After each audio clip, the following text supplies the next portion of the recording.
So ELK on Lucian Nami versus what's it called? Jackie Love and Mako on a Senna Tom Kench.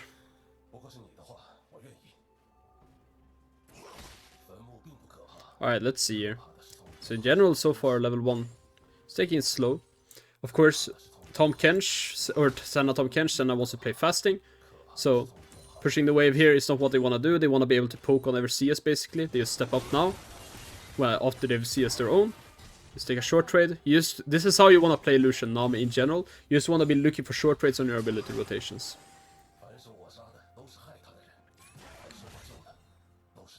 As much poke as possible. Nami here getting a bit poked out, but isn't under really any proper threat of dying anytime soon. Not really going to be ever in this lane.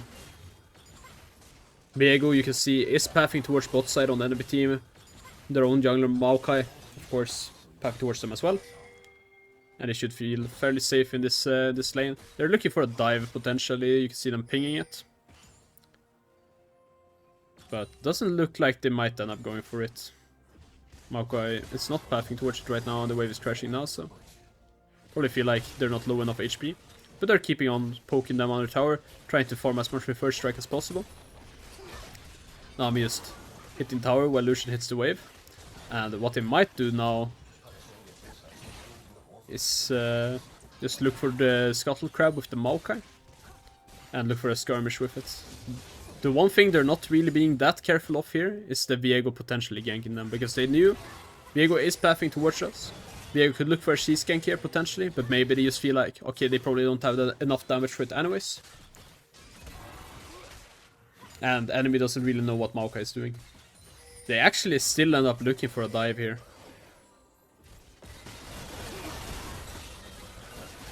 And that is gonna be first blood to ELK onto Jackie Love. I mean, overall, a pretty good trade. Shouldn't just end up dying for it, but it's completely alright. And they just take a reset here. Which is, so in general, pretty good for them.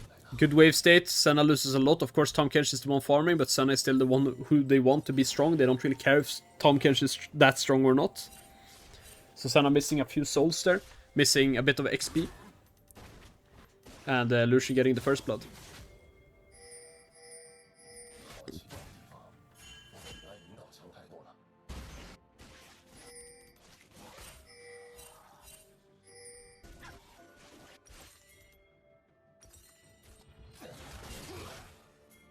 Now Tom Kench has not reset yet, so they might look for some short trades onto him here. But they don't want to overextend a trade here. What happens if you overextend a trade here is that TES bot lane is just going to get the wave pushed in. They're going to go look to reset afterwards, and then you just take it a trade where even if you won it, you lost more HP than enemy because they're going to be full HP after it.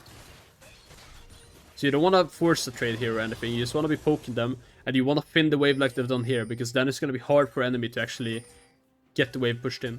If they decided to use trade with the enemy though, then enemy would just have focused the wave and it would have been good for them.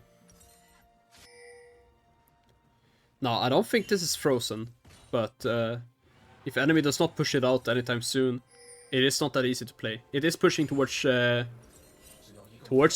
TES bot lane, but they can't really step up right now. So they're gonna lose a few minions of XP for it. Now they are back. Mako has TP'd back, I believe.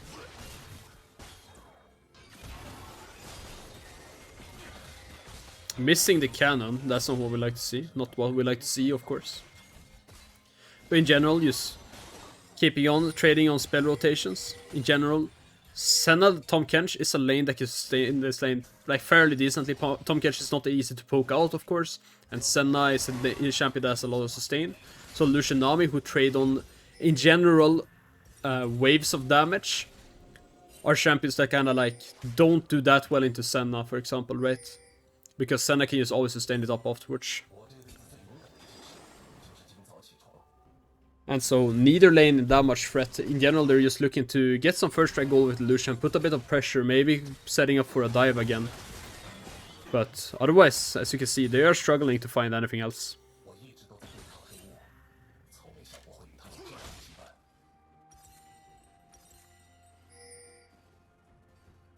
But you can see that they're constantly trying to maximize this poke that they can get into the enemy. Even if enemy is like not that easy to poke out or anything, you can see BLG is never hard shoving the wave for zero reason. They're always slow pushing as much as possible, always posturing very aggressively, only in this bush quite far up a lot of the time, or in the next bush or in the previous bush or whatever. ELK always at the front of the wave, so when enemy does step up, they look for a short trade with Lucian W and the Nami.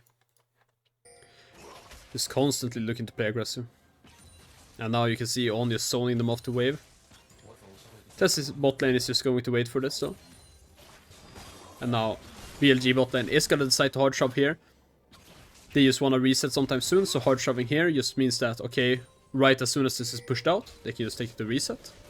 And now they're just completely chilling. Now TES bot they might look to freeze this actually, which is not great for them. But no, they just look to shove it out instead. And ELK doesn't really get his reset off here, which is not great for them. So you kinda lose the tempo advantage they had by hard shoving that wave, and part of it is because On decided to reset early. Because if On is still there, they could potentially look to take a trade onto the TES bot lane and just force the wave in. Now ELK getting poked out a bit under the tower, but I think this is not bad for him. They just wanna look for an all-in slash gank here. So in general, if they trade a bit of HP and their enemy bot lane is a bit low for their burst, then they're quite happy. Both lanes, of course, have a lot of sustain. So long term, this trade is not gonna matter too much.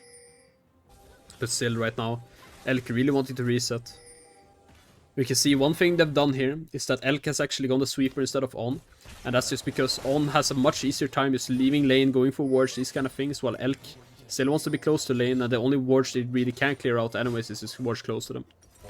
So he's decided to go for the sweeper here. Actually now, what's it called? On has also gone for sweeper, so we probably see him swap to a normal ward here. Actually not. Surprised by that.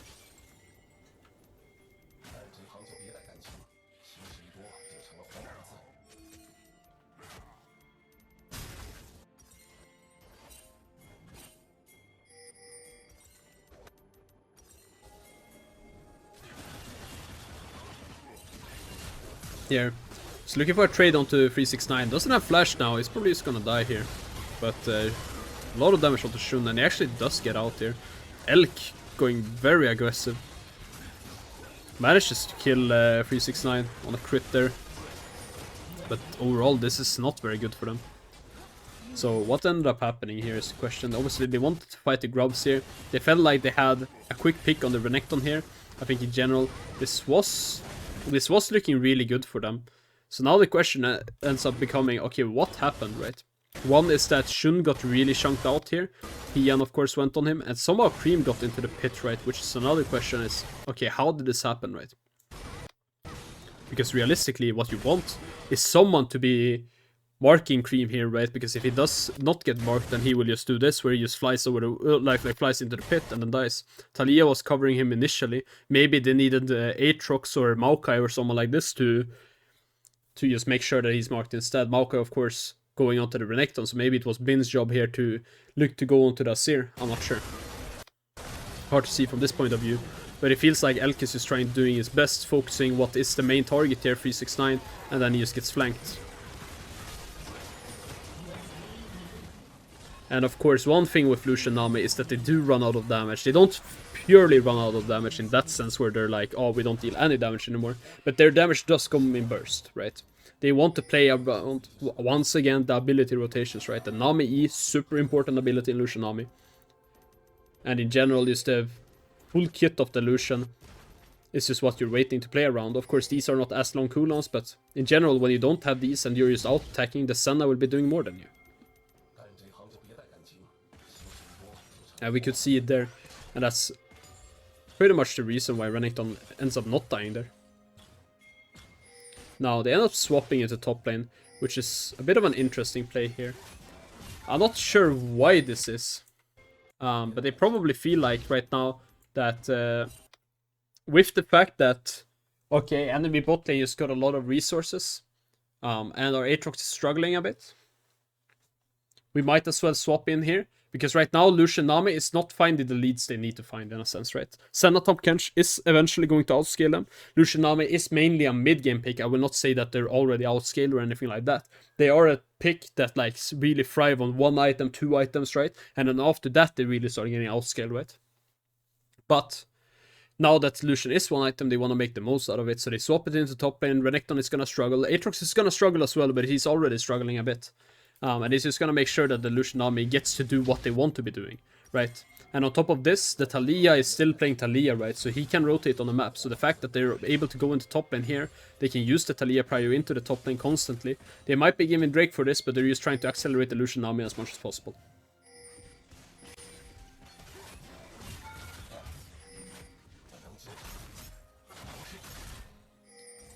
Now ELK getting a bit poked out. Now I will be honest, I haven't seen this game fully because this was the game that this was the game that Riot Games scammed us about, or I'm not sure if it was Riot, but that everything got the time wrong, so I did not see this game that much. I saw who won it, of course, I saw the last fight, but not otherwise I haven't seen it too much. But this lane swap does make some sort of sense.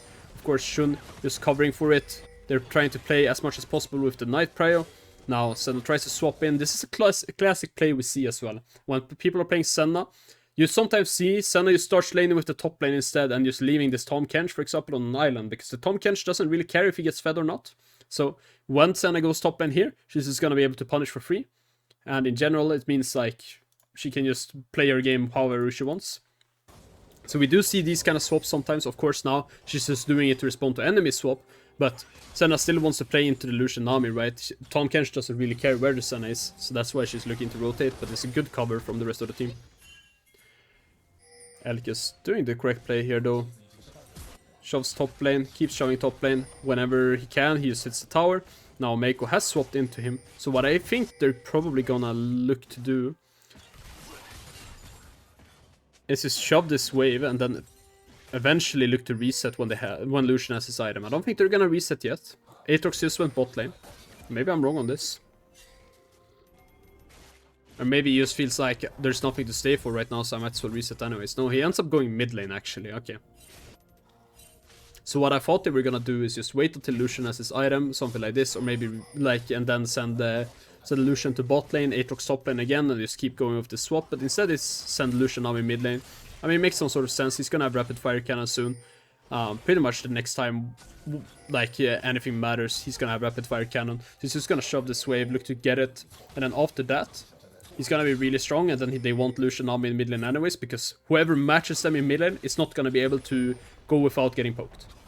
This is how you play Lucian army. So in general, what I mean by that is like, anytime these two step up, Lucian will dash in with Nami E on him, and he will chunk the Senna or the Tahm Kench, doesn't really matter. And he will get a good chunk, and that is how you play prio. Not through the push of the Lucian, not through the fact that like, what's it called, you can like easily engage onto them or something like this, but it's just a burst potential. You walk up, if enemy ADC is there, you dash forward, you burst him, and then after that burst, it's hard for enemy to eventually step up. Yo, Shawnee. Yo, what up, Alex? How are you, man?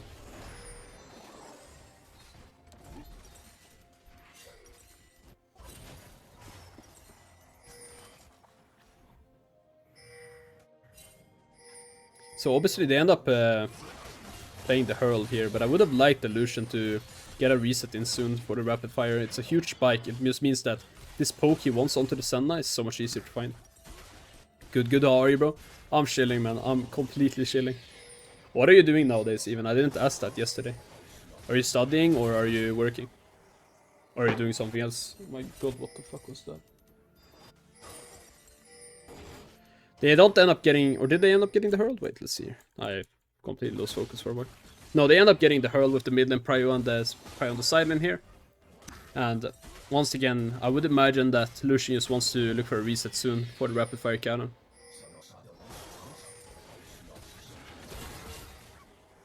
Looks for a bit of poke and first strike. I wish we could see how much he's generated from first strike this game, but he does not have the rune stats up. Maybe we get to see it soon. We'll see.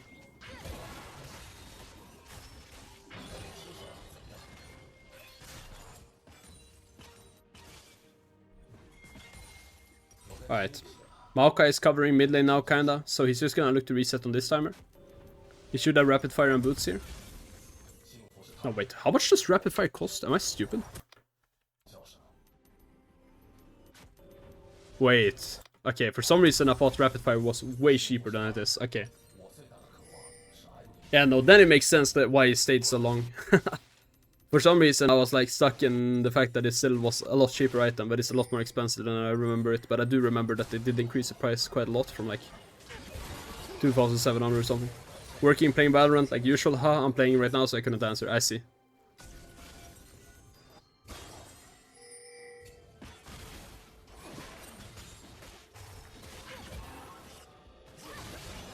So now you can see, this is when Lucian army really starts taking form.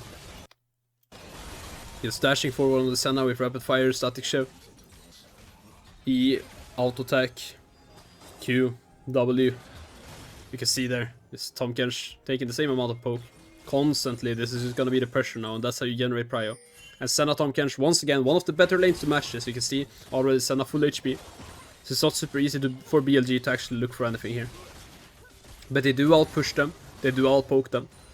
And even though TES bot lane does have some sustain, it's not gonna like sustain this kind of all-in. So now they got a lot of damage once again. The next wave they're not gonna be full HP. And they're just gonna keep this pressure up constantly. And now they end up giving the Drake actually. They feel like they're a bit weaker on this Drake. Even with Lucian getting his power spike. Aatrox is still not as strong. And instead they just make a cross-map play with the Herald. Are you working, studying? I'm mainly focusing on League right now and coaching. So that's what I'm doing. And yeah, we'll see how that goes.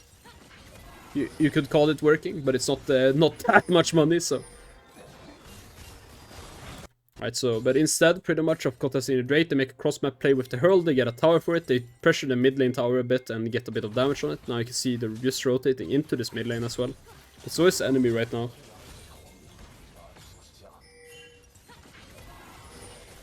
You can see all 5 men from both teams are kind of hovering towards this.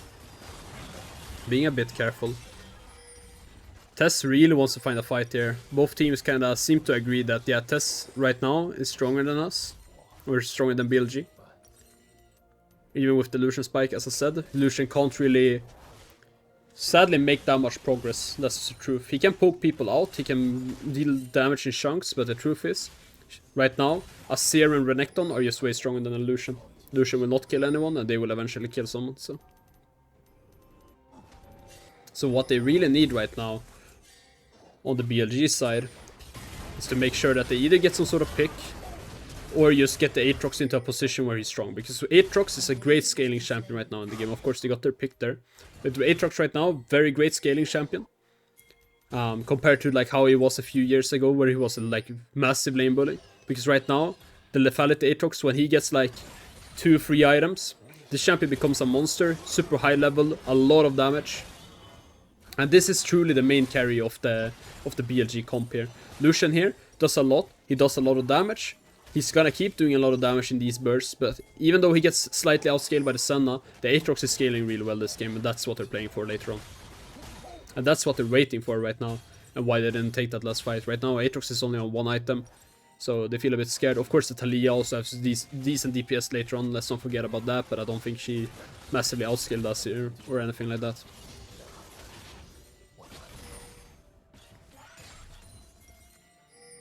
So right now, game is in a bit of a stalemate. Both teams just taking it slow. Most likely TES is gonna look to play Nash, that is spawning now.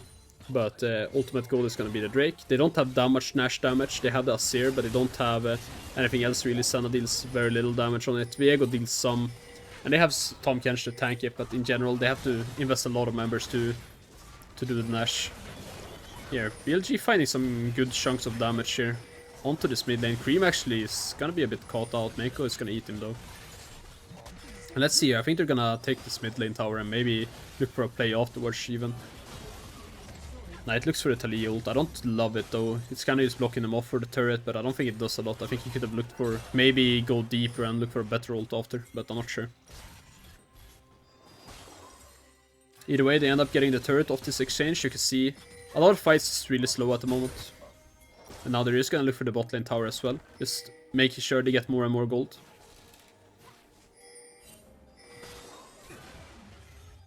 Lucian, of course, wants to finish his LDR.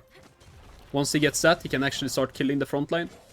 And with front line, I mean the Tahm Kench mainly, and then also the Renekton, of course. And once he can start killing these champions, then he's actually really strong. Because then he's not gonna run into the stalemate of where, like, okay, he looks for a chunk onto Senna or onto Tahm Kench, but then Senna just heals it up, with Tahm Kench tanking the majority of it. Now he can actually start dealing some damage even onto this Tahm Kench who has a randomize. So these short bursts of damage now won't just be easily sustained by Senna. And we'll see here, he's being a bit careful of going in there for some poke before his team is here, but as soon as they are, and he knows he's not getting shuffled straight away, looks for the poke, gets some really good damage there onto the Senna even. But it's gonna be chunked out here as well. It's not too great for them, but they do have red buffs, so they're just gonna be waiting for that red buff heal. Right now, once again, we talked about this last game, but you can see, making the most about the space, BLG really likes this flank. You saw it last game, you see it this game now. Aatrox walking far on the flank as well, going into the tri-bush, making sure enemy top laner has to respond, and when he does, he's probably just gonna look to dash over the wall again. We saw this pattern last game, if he doesn't get responded, he's probably just gonna look for the pure flank. Knight here. Probably gonna look to walk deep here and to wall them off, I would imagine. That's what we're gonna see, if he feels like he has the time. And what I want otherwise, probably... I mean, the only difference I could want to see here is maybe one of Knight or Bin is flanking onto this side instead. Because right now, it feels like if TES on their own would want to look for a flank with the Renekton or something, this Nam is really vulnerable. And this Maokai can't really position on that side. He has to be close to the Drake. And he has to also act as a main tank, so he has to position close to this wall. So I would have preferred maybe the Renekton or Tali on this side. But otherwise, they're set up. You can see they're making the most out of the space they've got. Now, ELK. Well, this is a great frame to pause on, isn't it? He's probably gonna have to end up flashing here. Flashes it fucking well. It's a good angle from Cream. But... yeah, it's a really good flash from ELK for sure. They end up getting the Drake. Of course, Maokai has a really good smite. So you can see here, when they start getting walled off, when it's a 50-50 on the Drake here, Maokai just wins the 50-50 with the better smite. Let's see here what Bin did. And if I... yeah, you can see Bin just goes into the tri-bush. When he gets responded to, he just dashes over the wall and he takes the fight from there. Now, we'll see what they do afterwards. I think Bin is just gonna dash out. They might even leave Shun here, but I don't think they want to, because... at the end of the day, if Shun dies here, that might just be Nash, but... they end up getting the Drake without taking a fight, which is really what BLG wanted here. And Lucian, as I said, is still really strong, so he's probably just gonna look to dash in here once again. Jackie Love almost one-tapped from it. Yep, this is just the pattern we're gonna see now, and this is just how they're gonna get the prio. And in a front-to-back fight, the truth is, Senna is gonna be really useful, but in any... type of stalemate in a sense, this is what I like to call it. In general, when you have a stalemate, you could say, for example, when they were dancing around here, even earlier even, right here, for example, in this kind of pattern, the Lucian has so much value. He can always just E in. Bro, it took like 30 seconds to upgrade. He is even a pro player, that one. God damn it. What up, Azik? How are you, man? No, but it's like, yeah. So you can see constantly just pressuring, right? And anytime where they're in this kind of stalemate where they're fighting for space, Lucian has a lot of value, right? So when they're in the stalemate, Lucian can constantly look for the poke, and that's when Lucian is a better champion. When they start coming into the front to back, and he's used his ability rotation, we see he starts lacking damage, right? Now obviously he's low HP, so he can't do much in the stalemate. But even then, BLG uses the most out of the stalemate to get a lot of things going. And of course, as I said, this flash, really good. The front to back in general, they're not that strong in. The stalemate, they're quite strong in. They make the most out of it. You can see it, the setup for the fights.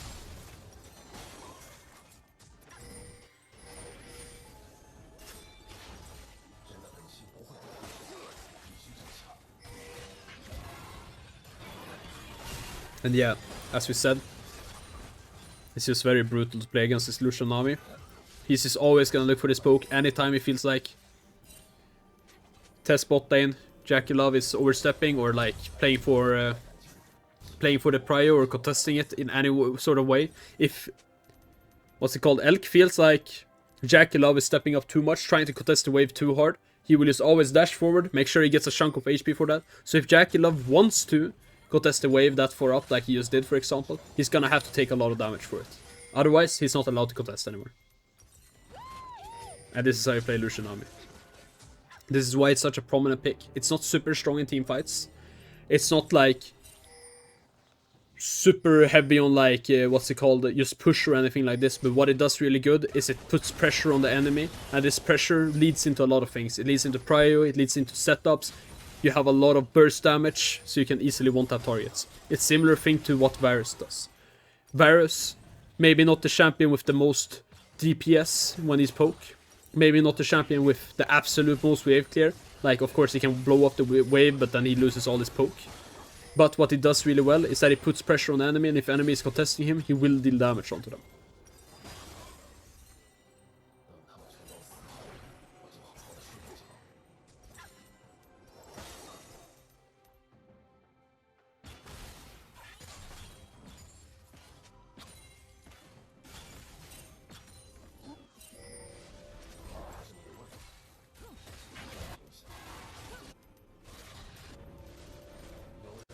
Decides to not reset here. He feels like he doesn't have anything to reset for ELK. So he just stays instead. And Jackie Love here just completely one-tapped. Big mistake there from Jackie Love, face checking that alongside with Mako. Good pick from both ELK and Knight. Looking for that. They're not gonna look to turn on to Nash. They still don't feel like they're stronger in that kind of fight. Instead just looking for the mid tower. I think what BLG is thinking is just, okay, we're sitting comfortable in this game right now. Aatrox is keeping on scaling, Lucian is getting really strong as time goes on. One of these 4 items, he's just gonna be one-tapping people. So, we just wanna take the game slow, capitalize on the gold we get. If we start Nash here and it doesn't work out, which is a bit, you know, flippy, probably doesn't work out, then we didn't get anything, but now we got a pick. We can use this to get more gold, to leverage ourselves better into the late game, and once we do that, we're gonna be really strong. Now, really good engage here. So you see here, once again, ELK is constantly looking for poke, get some poke on cream. Good ult here from Shun, just looking for the flank, and a great combo here from Knight, looking onto cream. Mako has to ult Jackie Love out. They don't end up getting anyone, but they get a lot of damage there. And potentially, if Bin didn't overextend his hand here and took a bit too much damage, then they could just have kept pressuring for this tower on the next wave. Instead now though, probably just gonna look for the reset. No, they are potentially looking for some cheesy stuff. Maybe not cheesy is not what I want to call it, but to keep pressuring. But they just end up resetting.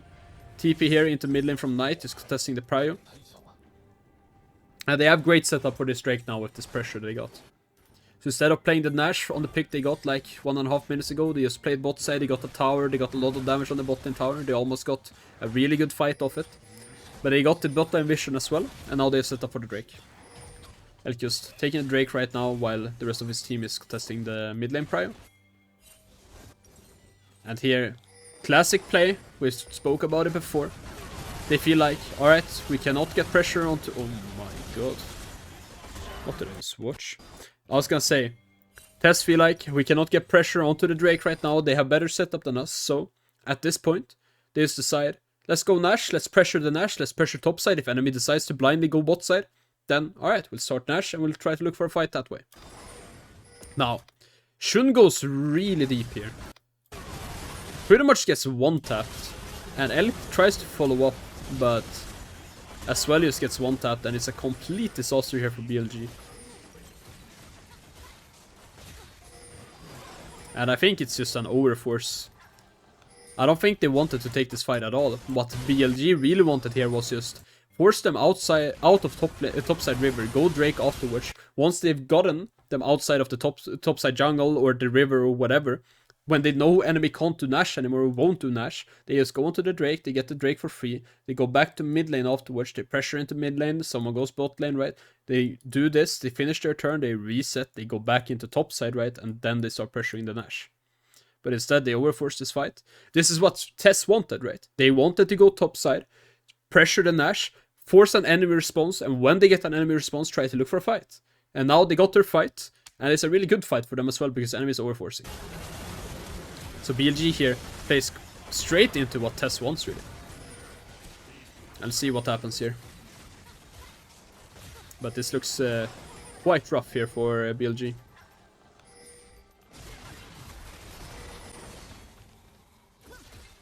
Good wall off here from Knight, really good wall. Finding some sort of poke. And right now Tahm Kench is not the one tanking the Nash. But the Nash is going to fall. And Knight is just... Knight is playing extremely well. Look at him here. Constantly finding poke here. Fights a really good combo. Sadly gets engaged on by the Azir. Good flash here from Cream. Cream does sacrifice his life for it. But overall, they end up getting 2 kills, and I think Bin might be out. Bin actually kills another. Really well played here in the 3v5 situation from BLG. Now, I do think that that Mako should have been the one tanking this Nash, but maybe they were scared of like Senna getting collapsed on. But I think they could have positioned completely differently. You can see here at the end of it, Azir and Senna positioning on the top side. I would much preferred having Renekton standing over here, being the one zoning people off while Tahm Kench tanks the Nash. I think it would have fit much better. Because this Tahm Kench is sacrificing his life to do this. And he doesn't have anything to come with. But they should get the Drake off this. They get a decent amount of picks. Only 2 people with the Nash. That is the Renekton and the Senna. And overall, disaster is kind of avoided for BLG here. They end up not giving the soul. They end up getting a lot of Nashes out. And they get a lot of kills. Now, Aatrox is getting decently strong. Lucian now, 4 items. This Lucian is going to be one-tapping people, I'm telling you, man. And Aatrox really needs his 3 item spike. Still not that strong in the game. 2 items still at 30 minutes. He's a very sad Aatrox this game. Hasn't been getting much tower gold or anything. Now, good Mako ult here. Looking for a punish when they look on the Nash. Now, mistake here from BLG. Trying to pressure 2 lanes at once. You can see the Renekton here on the side lane. It's not incorrect for him to be on the side lane here. That's not what I'm saying. But they really need to be careful on this mid wave right here. Cream cannot be positioning like this, right? If Azir here and Tahm Kench swap positions, this is already a lot better. Or if this is the Viego, for example, or whatever. Because as soon as they have the carry standing over here, being the one getting ulted by Maokai, then they don't have much to come with, right? Because right now they should have some sort of vision in the topside river, so them positioning towards bot side doesn't make much sense. Now they get ulted here. Of course, Mako normally could ult the Azir here, but it's a good wall from Knight. Really good wall, once again from Knight, for that matter. And Cream here getting really chunked, might just die, doesn't die, but he gets really chunked, and that's just a siege over.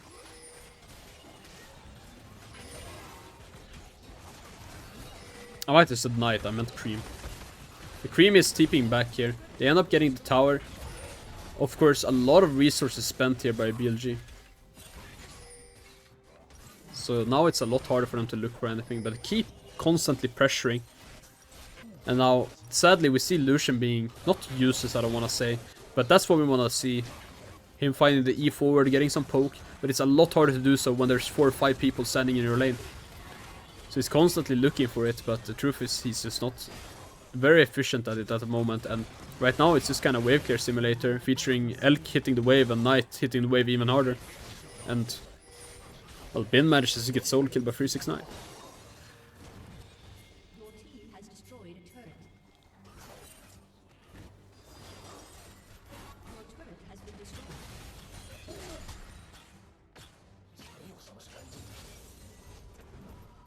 They end up losing a lot on this Nash either way now, even with it looking so good at the start, getting a few picks, and then getting that engage onto the Azir, sadly not managing to kill the Azir, or the tank Azir for that matter. Ends up saving his life for that matter. And, oh my, it's depressing to see, isn't it? And now you have to ask yourself the question, what are they playing for? Well, it's still the same thing. Now that Nash is out, Lucian going forward, poking. Now he has a Vamp Scepter, so he can lifesteal a bit if he eats some poke back, which Senna can actually deal some damage now onto him. But we just want to see him constantly dashing forward, going for some poke, making sure he has some allies next to him so that he doesn't get just completely chunked out or anything. And when Drake spawns, they're gonna look to play with this pressure from the Lucian to get prio. And they need this Aatrox to become strong soon. I don't know if he's on free items yet, or if he's just off it. But if he isn't on it, then he really needs it, because if this Aatrox is not strong sometime soon, they're gonna really struggle in fights. And of course we saw in the Nash fight that, yeah, he's not that weak, he deals some damage, but still, 2 items at 30 minutes, not so strong. I think I saw the Edge of Night in his inventory, yeah, I believe that was an Edge of Night, yep. So he is 3 items now. Now this is what we're talking about, this is what we want to see. The Aatrox actually being strong, being able to deal some damage, being able to constantly threaten on the flank.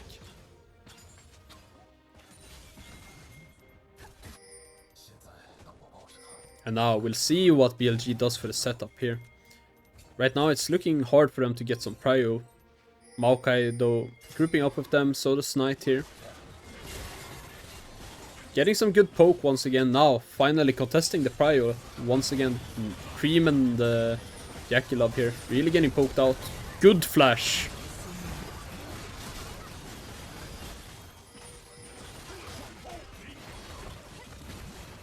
And I must say, ELK's reaction time on these Azir ults has been great.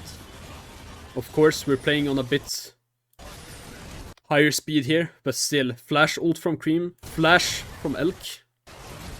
Getting a lot of poke here, Tian just falling down to 1 HP. And yeah, TES is really struggling to play here. Shun is gonna take a lot of damage from the Azir tower though, but he does have red buff. And I think they should be able to leverage this into a Nash. Now they spot out 369 going for a deep flank here. Bin is gonna start fighting him. And TP bot lane here from Cream. No, it's Cream and Meiko actually.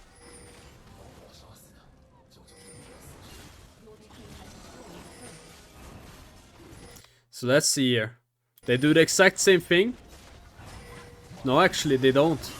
This time around, Bin does not look on the same flank he has been doing the last couple of times. He looks on the other flank, which is interesting because Aatrox is not a champion that can dash over this wall, right? This is probably why I imagine he's been looking over on this side compared to this side. Because he cannot dash over this wall. He has no blast cone right now. His E does not go over this wall. I'm fairly certain at least. So let's see what he manages to leverage out of this. Instead of flanking around or on the side, he's just gonna go back now. And he's gonna play through this bush. That was one weird arrow. There we go. They're gonna give this Drake. That's Soul for TES and Cloud Soul. Really strong. That's overall not a great start to the fight here for BLG, I must say. Bin though, managing to find Jackie Love. And Cream gets caught out here. Still. Chaotic fight. Let's rewatch it.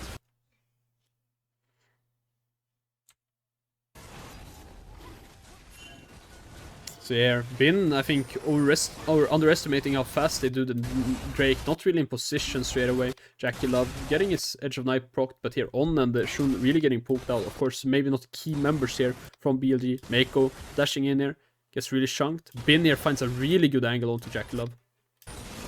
Really good. Knight flashing in as well. Finds the combo onto Azir.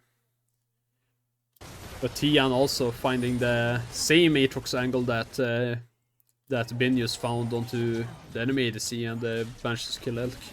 But overall, Shun manages to live, Knight manages to live, so it's a 4-4-3. But they lose the Drake, they lose the Soul. The Soul really strong. People underestimate Cloud Soul for some reason. This shit is pretty good. Viego with Cloud Soul. You have Tom Kench with Cloud Soul. You have Renekton with Cloud Soul. I'm not gonna sit there and say it's the best usage ever, but for example, Senna, who is immobile, just getting 10% movement speed is really strong. It's really underrated. 10% movement speed does a lot. It allows you to sell your boots later if you want. Both junglers here missing the smite. ELK ends up getting the smite, and Tomkesh ult is used here from Mako. They end up getting the Nash off a quick tempo play. They have mana advantage coming up here, so they just instantly turn onto the Nash. Get the Nash. Now let's see how they use it. Lucian is now full build. Only thing is missing is an elixir. And it looks like they wanna play for the bot lane tower with this Nash.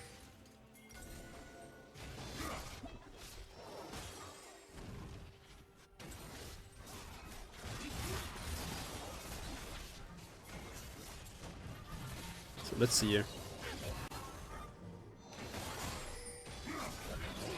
Poke onto Cream here. The Lucian dealing so much damage in these burst combos. Well, I'm sorry for saying the Senna Tomkesh outscales, because I don't think it does anymore. This Lucian is really strong. And even though Senna is getting a lot of souls, like, she just can't match the damage of this Lucian, it's the truth. And I think they might just end the game of this. We'll see though. No? They're trying to find some poke onto Cream here. Goes in again. Also dashing in and out.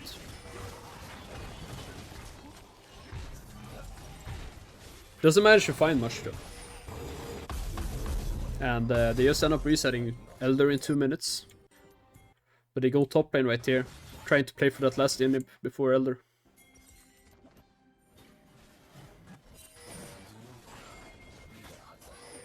You see here Knight just preparing the wave in mid lane, make sure enemy has to respond to it. 200 gold, 230 gold there from the first strike. Lucian dealing so much damage in these bursts.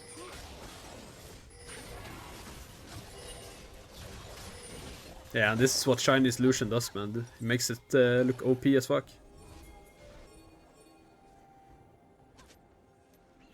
And even with Elder spawning soon, they keep looking over here. They want this inhib, man. And the truth is, TES has to respond to this. If they don't, they're just gonna lose inhib and they're potentially gonna lose the game because enemies is gonna be threatening. Creamier flashes in, manages to get CC'd. And he spawns a tower. ELK though has to flash as well. No Azir ult used. Now he's gonna reset. TP here from Cream. And let's see here.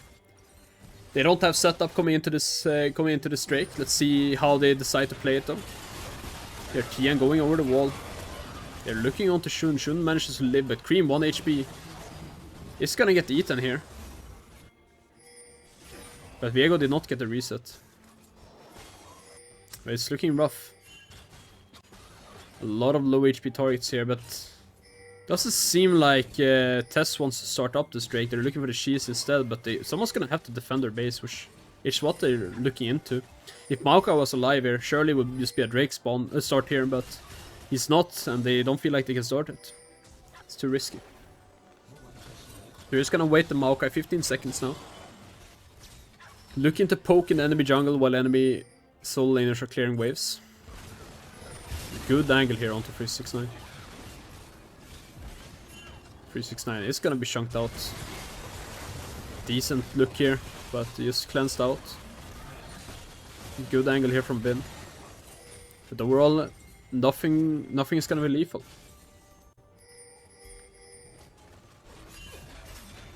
Alright, so let's see here. Now they start up the Drake. Finally putting some pressure. 369 has TP'd back.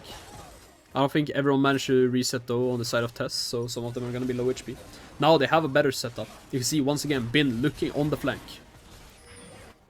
I wanna see what it does. ELK positioning aggressively. Here Maokai ult, Bin on the flank.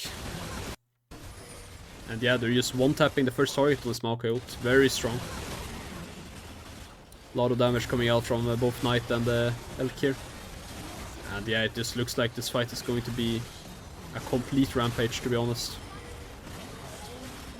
Just one target falling after the other. Everyone's just getting one tapped, and it looks like it's gonna be game.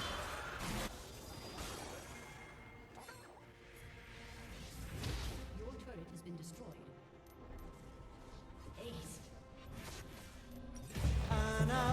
Alright, peace. Foolishly shut down and sold.